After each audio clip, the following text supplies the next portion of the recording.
moves. I want them to play exciting soccer. I want them to win. But it's like, man, remember when people were so relieved that Mansueto was going to take complete control of the Fire? Yes, we were very relieved. How we were all hyped up and we're like, yeah. Gone are the days of misspending, of mistakes. Well, the mistakes are still here. The misspending is still here.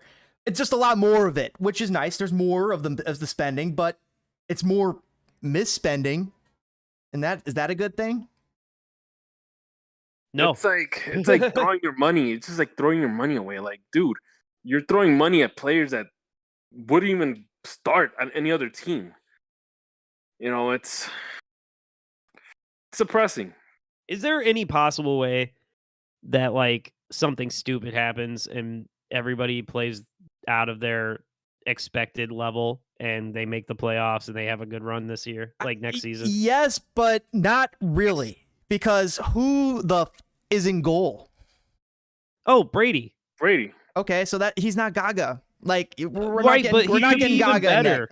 He's been rated to be better than Gaga in some aspects. Yeah, that's the one thing is we seem to be starting to develop some serious talent. Yeah, so he might be another guy that if he has a good season next year, he might be gone too.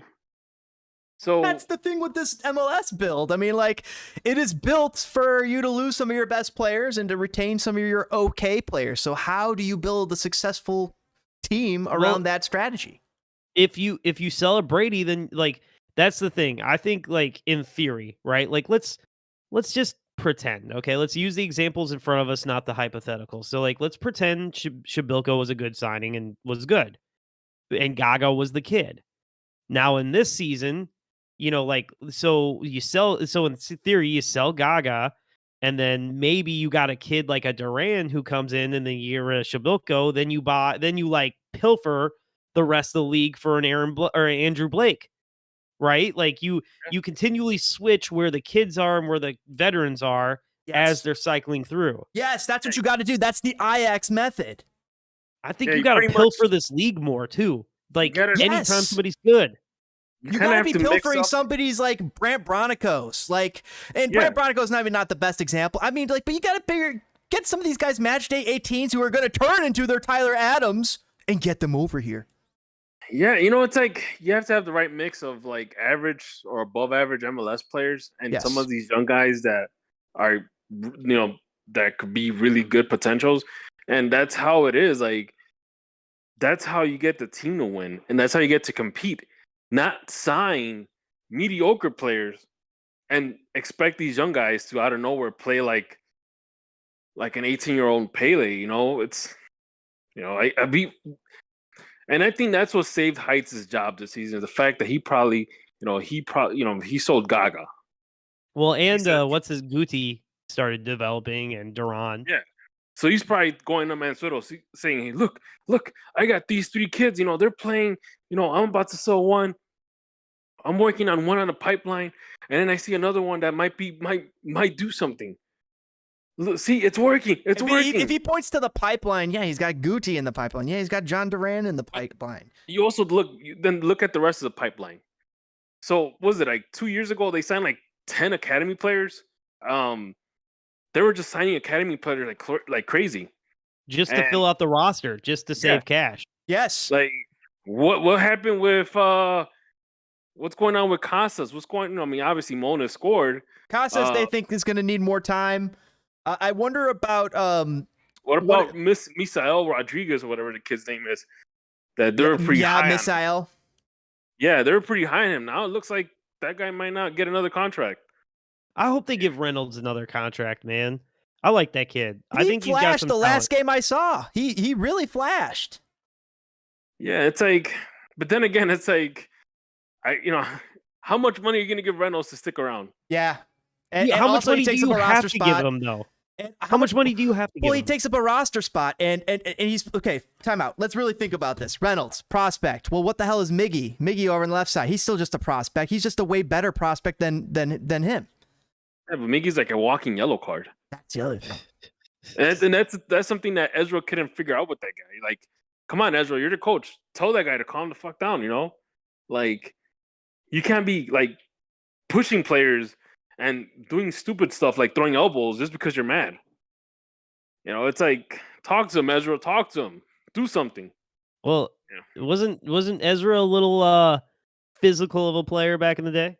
Yeah, but that was back when it used to be a bush league. It's not like that anymore. It's not. Where you can get away with all that physicality. Chances are, back in the day, the guy that was refereeing the match was probably the same guy that was going to referee some Sunday morning game for kids. Holy fuck! Don't knock the hustle. That is so true, and I don't think that's actually ever really thought about. How much of those early MLS refs, 97, 98, 99, were just absolute dog shit. Yeah, so think about that. Now you have way too many eyes looking at the play. Now you have the refs, you have the assistants that are paying attention, you have VAR, you have a fourth official that directs stuff. They got the little mic headset that they're talking to each other.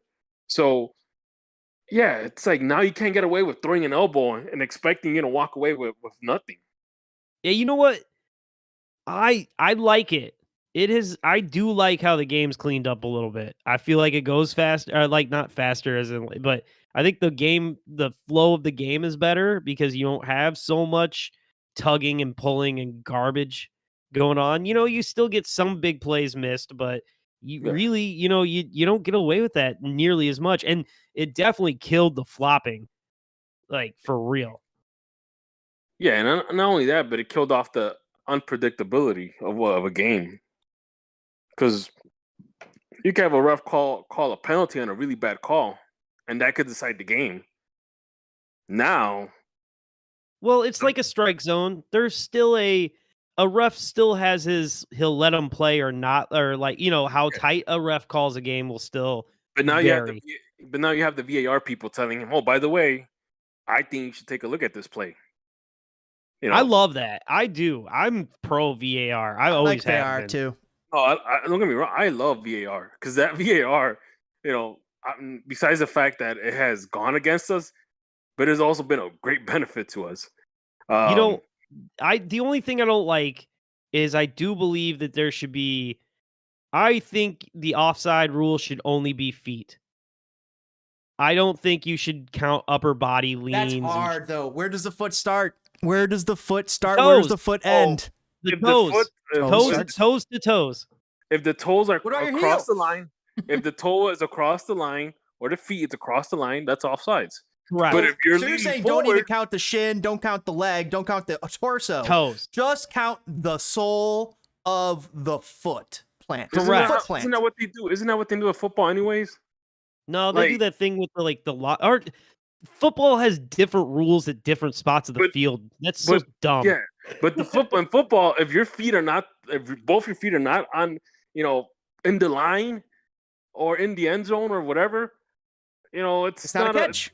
It's not a catch. Yeah, but you can wave the ball over the end zone and it's like a touchdown. Yeah, but if you're jumping for a catch, and the prime example is like what we saw against the Commanders or whatever. Like the guy caught it in the end zone, but his feet were not touching the ground. But, and the guy tackled him out of the end zone, and it wasn't a touchdown. I was gonna say field goal. It wasn't a touchdown. So how can why can't we do that with soccer? Like if your feet are not crossing that line, but you're leaning forward to start a run, it shouldn't be offsides. Yeah, that's the only thing I've got against VAR is they're taking the offside rule too far where you're like his shoulder is slightly ahead or his elbow. It's like, you know what? Toes. I think you're right. Now, the way offsides is wrong. Think about this. You're running past a player. I am running past a player. Why am I being penalized because I am headed the right direction and his body is not? So I'm going to be penalized, even though I am right. It actually doesn't make sense from a sporting aspect. The footing being on the same level, that does make sense. My footing has to be behind his footing. Yep, and it's like that. You're basically penalizing creativity. Yeah, because how is it your fault that you're ready to you see a play coming, the idiot defender is still stuck on looking something else, but you're gonna get penalized because your shoulder is leaning too much, or you're way off because you're about to take off or something like that. But it could be the change that makes soccer start to improve on an entertaining basis and become more goal scoring. And that's the thing too, is like FIFA wants like more goal scoring, and like that's they even changed up like the handball rule. They if you jump up, and since some people, actually a lot of people use their arms for momentum to jump. If your arms are out and the ball hits you in the arms and you're in the penalty area, that's a penalty. Even though whatever happened to like the ball to hand thing? Did they kind of stop that? Like what? Just the hand? No, like if your like arm is to your side and you're like running and the guy kicks the ball and he kicks it straight up into your hand. That's not like that's not a handball. It was considered ball to hand. Yeah, that's not handball. Yeah, that's not handball. That's not. Well, remember, it used to be where it was only handball if it was intentional. If the ref thought it was intentional. Yeah. Now it's, oh crap, your arms are sticking out, and because you're trying to use that your arms for momentum, but the ball hits you in the arm in the penalty area, and it deflects somewhere else. That's a penalty. And the other thing is your body becomes a barrier at that point when you extend your hands like that. That's like a goalie. That's the part of the problem.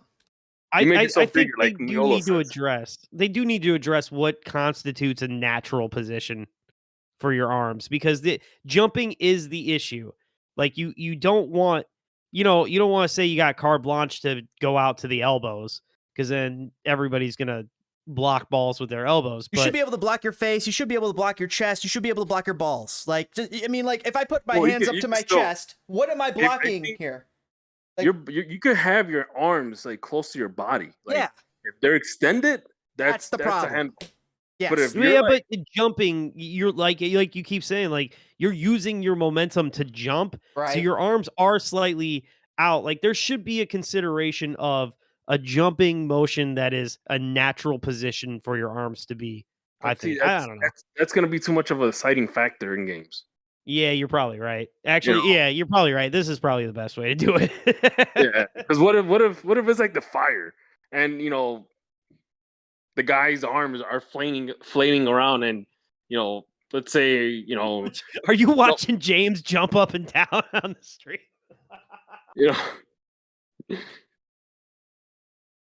Exactly. So you're let's say Mueller crosses the ball, and then some idiot's like flaying around with his arms and hits him in the arm, and but the new rule says it's not a penalty, and obviously it is. But can you imagine? It's tough.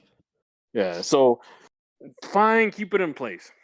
But what you don't have to keep in place is that idiot Heights. From running.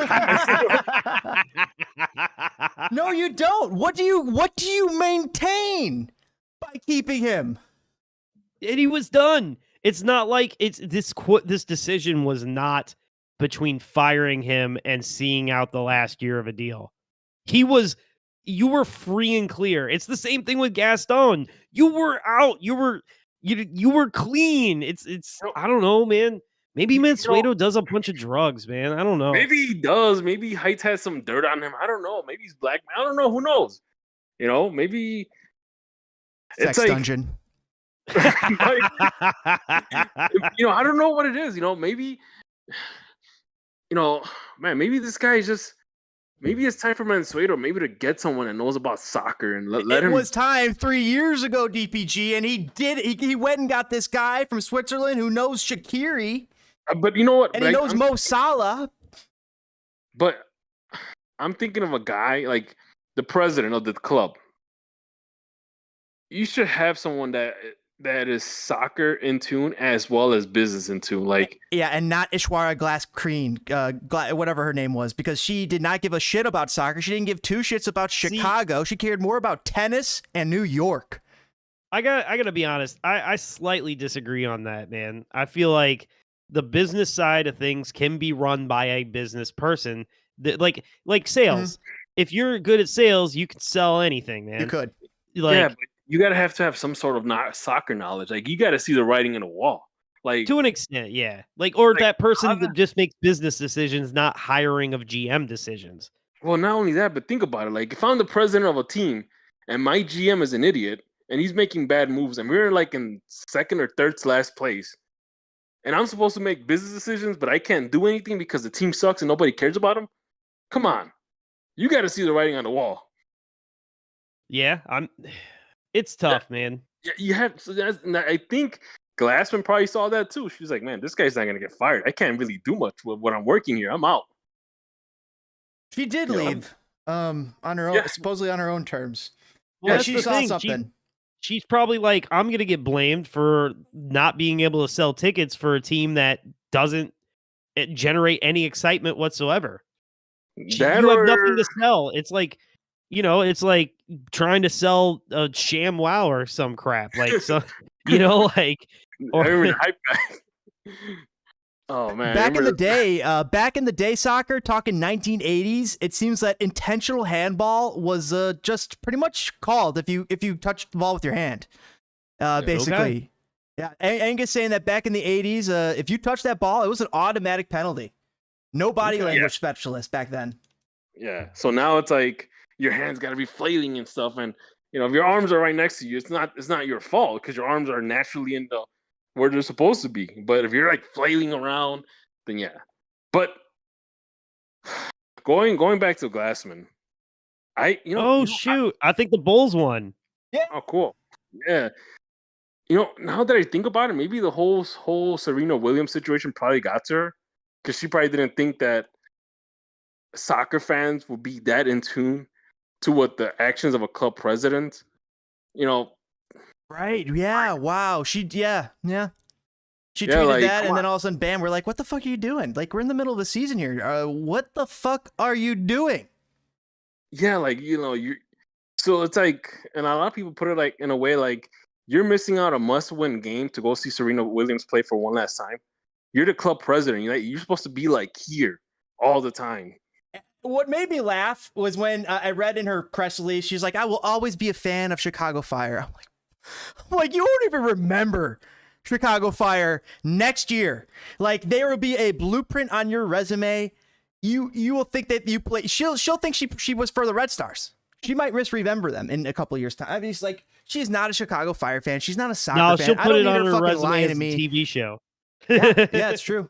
Oh, I also, Chicago Fire was retweeting Chicago Fire TV show. Did you guys see that? Yeah, because have you guys ever had a chance to meet the Fire admin? No. You know what? This whole week, it's been a lot. So good luck to the Fire admin, whoever's running it. I have an idea who it is, but obviously I'm not gonna name drop or I'm not gonna mention who it is. But no, social security number and address, please. Good luck to you, all right? Because you're gonna need it. It's gonna be like that for like the next season. And at this point, if you're not drinking Malort or doing hard drugs, amen to you. This next season, what are we to hope for? Oh man, does that explain why I've been like this for a while? It's like, man, it's rough, man. It's like you're working for the club and people are giving you crap because they think you're George Heights behind the screen. They think you report to George Heights. Yeah. They think that you'll give them, hey, I told you this. You better go tell George that. There's been times where I called on my season ticket holder rep and I have told them how much of a bad decision the club is making. And I'm like, look, I know you can't do anything, but whoever your boss is, just tell them they messed up with this choice. And that's it. All right. The old logo is crap. Oh my God. Like this logo still isn't even as cool as the original. It's a lot better. No, it's not. This logo, guys. It's whatever, man. Like the old one, the original was literally the best one in the league. Okay, guys, man, I'm gonna say something, a hot take here. I'm gonna say a super hot take. The current Chicago Fire's logo is pussy as fuck. No. I don't even understand. You crossed the line right there. Pussy as it's the logo of a weak. It's a logo of a weak person. It's a logo of weakness. Look at it. There's nothing strong about the Chicago Fire logo as of current. The old Chicago Fire logo was the strongest in the league. Look, man. The old Chicago Fire, the original Fire logo. Yes, I do love that logo. Yes, that logo was great. But man, you got to modernize. We do. You have to let that logo become like the old Juventus logo. Just it's nice to look at, but that was from a bygone era. Now we're in a new era. The league has grown. The league has modernized, even though the Fire haven't. But we need to update our look. Be happy that we still kept our colors. We still got our baby blue. We still got our white. We still got our red. Our look is so pussy. Like we might as well be the Chicago pussies. Hold on. I got. The only thing I can add to that. I'm so sorry that I feel this way, but dude, this logo, it is a logo for pussies. And when I see the old logo, I see ass beating. I see you're going to get your ass beat by a bunch of firemen with axes. When I see this logo, I see a bunch of fairies and flowers and sunshine and sparkles and cookies. If you see the old logo, that's what it is.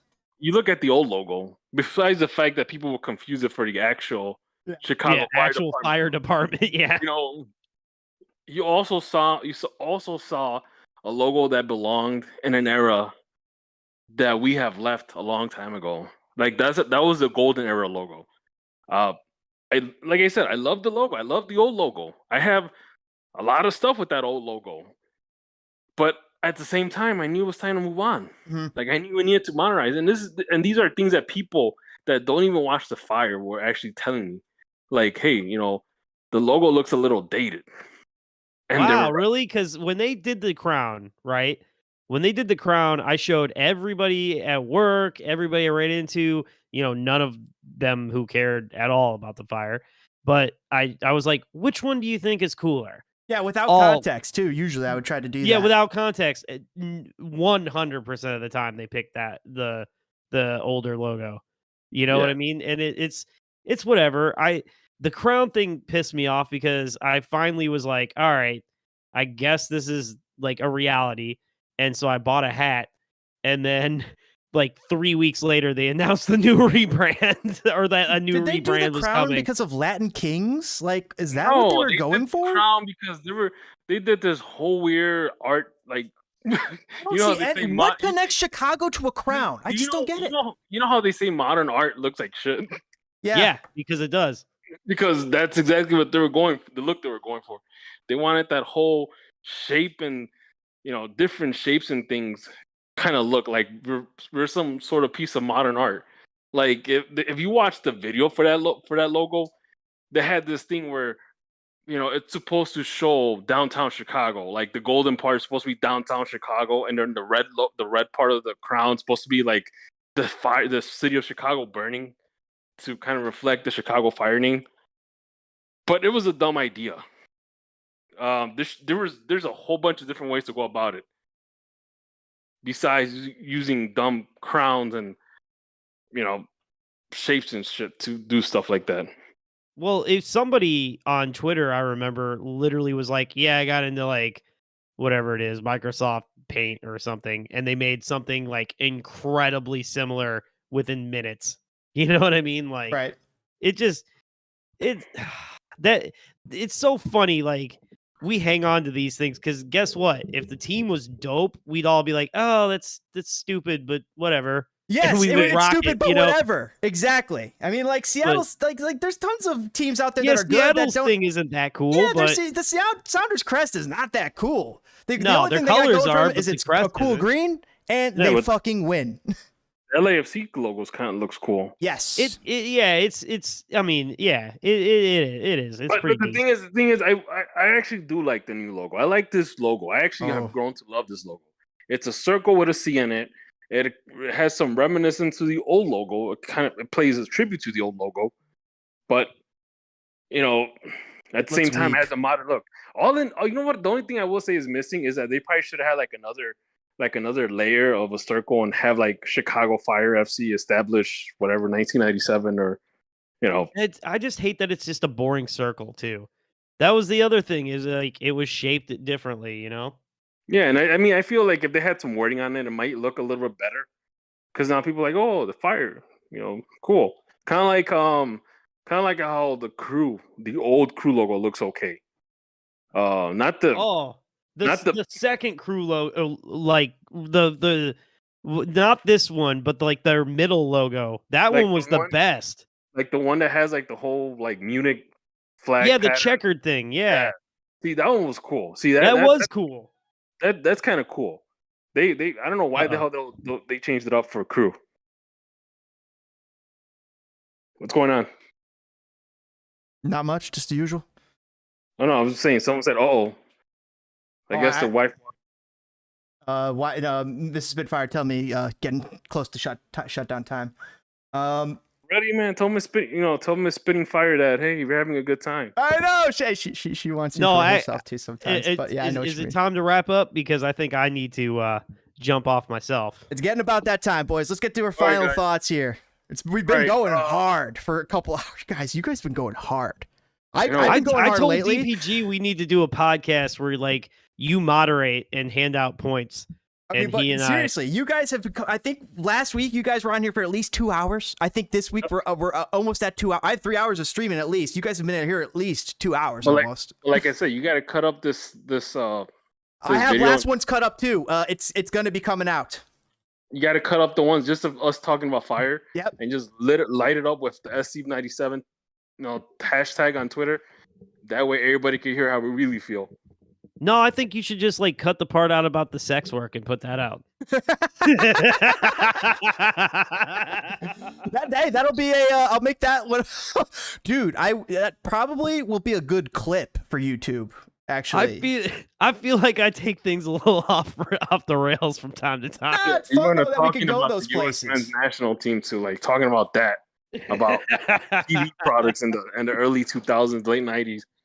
The topics that we cover here, I love that we go places. We aren't afraid to go places. Sometimes we'll go places where we're like, hey, we'll try to tread carefully, but sometimes we're like, let's just break some fucking eggshells.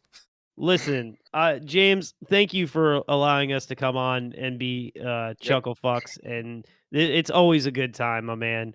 I'm gonna sneak out of here because not going to get my Grazzini on. And I will be back hopefully next week. Oh no, you know what is next week? Is that November yet or no? No, not yet. Okay, middle October. Why? What are you leaving in November? No, in 2 weeks is like, actually, you know what? Don't even stream. In 2 weeks, come with me to Slaughter to Prevail. It'll be a dope concert. It's literally like, it was like $33 after taxes and fees and stuff. I'm listening to that Motley Crue stuff, right? I'm good. Oh, it's way better than Motley Crue, my man. I'll show you, my man. This is the good stuff. Right. James, did I ever turn you on to this, my man? Give me you did. I think you sent me one of the songs, but tell me the bands. Oh god, no, Slaughter. That's all I know. I don't know. Like, actually, here, if I may, I want to pimp my boy. High school buddy of mine is actually in a deathcore band down in Peoria still called Billy Bats. And they're actually rather dope. Now, I love the name. Right? So Slaughter to Prevail, I don't know who's opening. I haven't heard anything. And I told that kid, like, give him a call, man, because you never know. Like, they might be looking for local support. So I don't know who's opening, but I'll gladly I would have spent more to see this band. These guys they are legit. Man, ever since the Coof happened, though, I've been going to a lot less concerts. It's very true. Oh, dude, I'm like, I'm old, man. So the last show I went to was Paul McCartney? No, Riot Fest 2016, because Misfits got back together. That's a good show. Which the best thing ever they did was get the drummer from Slayer. Because, they never had like a permanent drummer. So it was all these old guys with the drummer from Slayer keeping them on time. Like it was the smartest thing to do. Yeah. Off the topic, I really wasn't planning on being here after the season because I figured, okay, that's it for the Fire. But considering that this is going to be a very observed and we're going to have a lot of eyeballs in this offseason, and there's going to be a lot of rumors in this offseason in regards to who we're getting.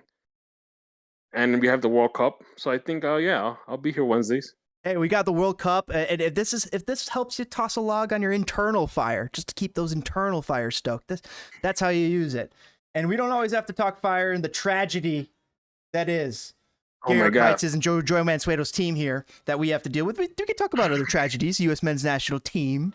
No, that's gonna be a triumph, my man. The Bulls are a little worrisome. They going in without Zach LaVine. Everybody's complaining. I said I think it's going to be okay. I'm hoping that they're just trying to manage this load for the season, make sure he's okay for playoffs. Some fans were like, "How are you going to make the playoffs? He isn't even healthy." And I'm like, you know what, James? You know what's gonna kind of get you to go, like the logo for the Fire, the new one. I think it's gonna happen when they come out with the red jerseys. Yeah, those will probably be pretty sick. Okay, because that logo on the red jersey, it's gonna look nice. It will pop then. Yeah, it'll pop out. I can see that. I don't know if that. Okay, if that happens, I'll be happy. But until the day that US gets its Waldos, look, man, stop with this whole I just won't believe. Waldo. I can't believe in these jerseys, guys. Dude, just pick one. Like the 2010 ones with the sash. Either do that, do the Waldo, or do the 2006 one with the stripe on the side. Oh yeah. Those were pretty decent, but like even bring back the denim. Just stick with one thing for a while. Like, and like for a while. Reason, yes. The only reason the denim came out was because we're USA and this is our first World Cup, and I guess we're known for Levi jeans. Brett Favre, Levi jeans. Exactly. Well, no, because Adidas tried that crap in basketball because Kentucky basketball was wearing denim jerseys for like a season or two. But how heavy is that denim jersey though? Like you gotta imagine putting that jersey. It's not really on. Denim. It just looks like it's denim. I know. You never know. I'm just saying. I mean, it looks like denim, but look, then again, it looks like shit. Then. Oh yeah, man. you're gonna wear a faded out blue shirt. Yeah, good look on you, buddy. Hey, but that's what it is, and it was a look. But I do agree with what you're trying to say. Pick a look, run with it for a few years, because the identity for the U.S. men's national team is very flavorless. They need to get a new logo too. That whole giant, bold capital USA on it is not working out. I like USA shield. Yeah, I'm not a big fan of it either. Yeah, they could have gone. This needs the Chicago Fire treatment. This USA, whatever they did the Chicago Fire logo, a little bit of that on this, lighten it up, freshen it up.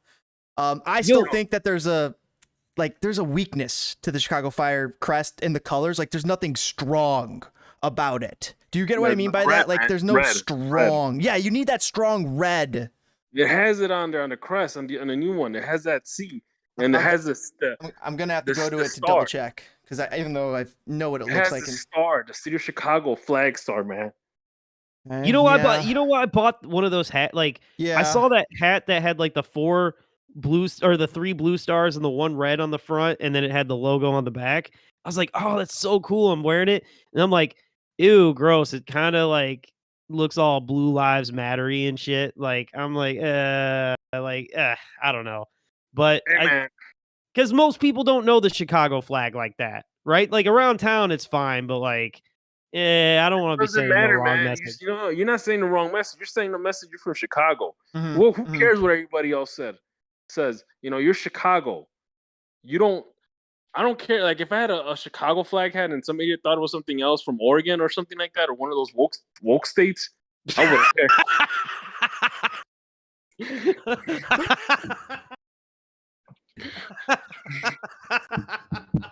God, I can't with people with woke. You know what too? It's like one time I got into the MLS Discord thing, and I was like talking crap about Portland and Seattle, and they're like, yeah, they're competing for a Cascadia Cup. I'm like, so what is that? What is a Cascadia? I know what it is, but what the fuck is that?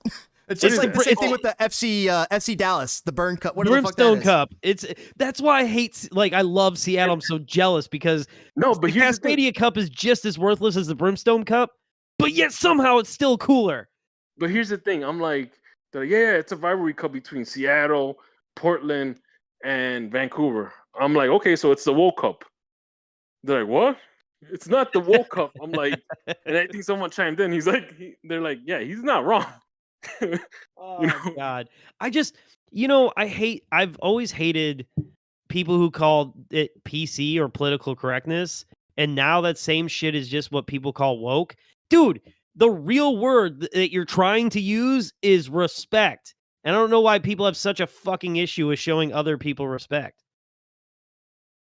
It's hard nowadays, man. And all it took is for someone to have a platform to really unleash people's really real inner thoughts. Put it like that. I feel like the respect is often given and often deserved and often never given sometimes. I mean, this thing about respect in this day and age, yeah, people will give you respect and then they'll go and they'll back tweet you and then they won't give you any respect. I mean, like, respect and chivalry are kind of dead in some ways in between strangers.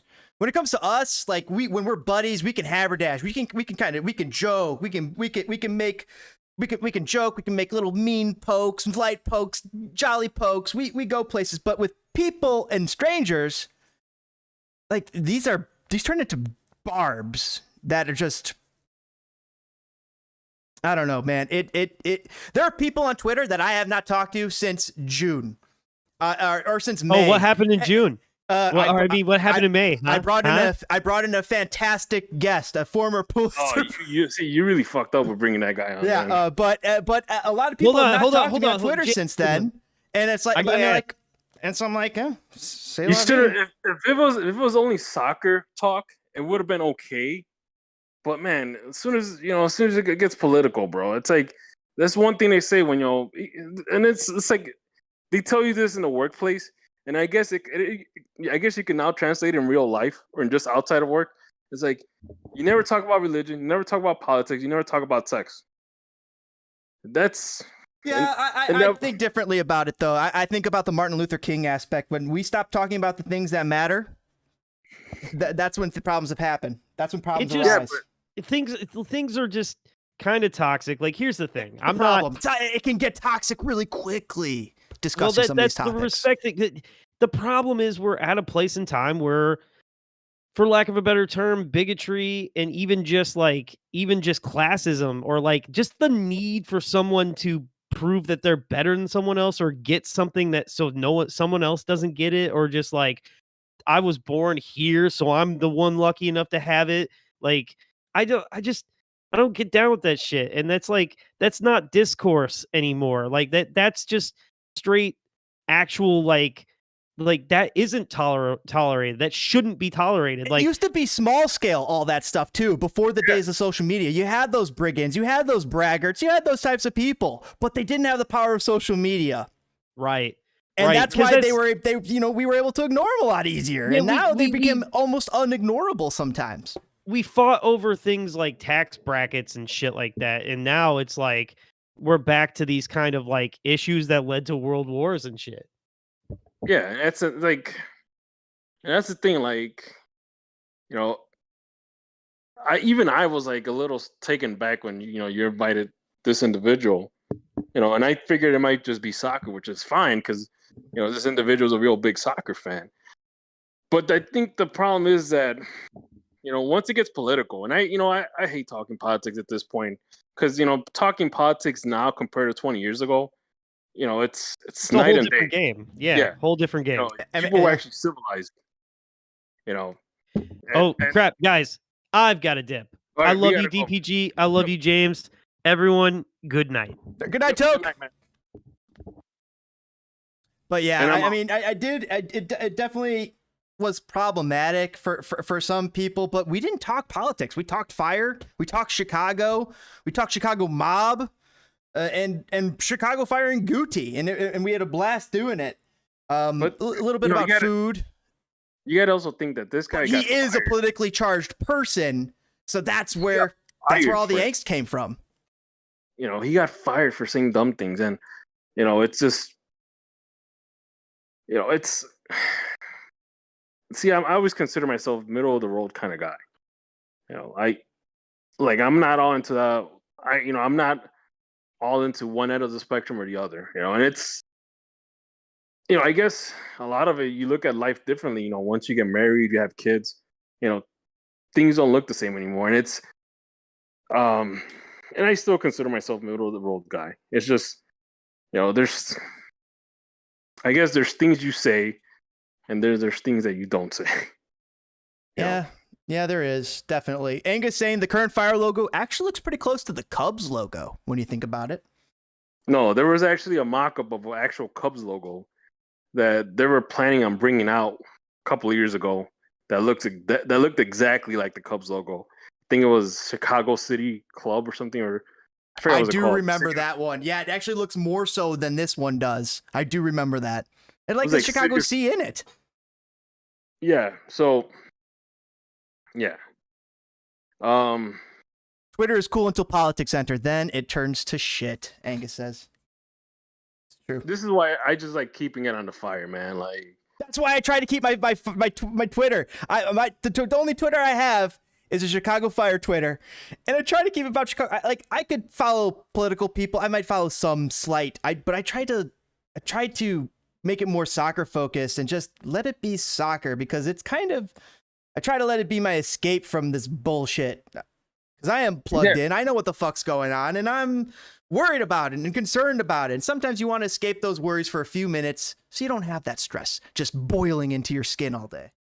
Yeah, that's why I only like talking about Fire. Like because the thing is that once people start talking about politics, eventually someone's gonna look at someone differently from that point on, and it's just, then you might lose out on a friend, or you might lose out on somebody. So it's not worth it sometimes. It isn't.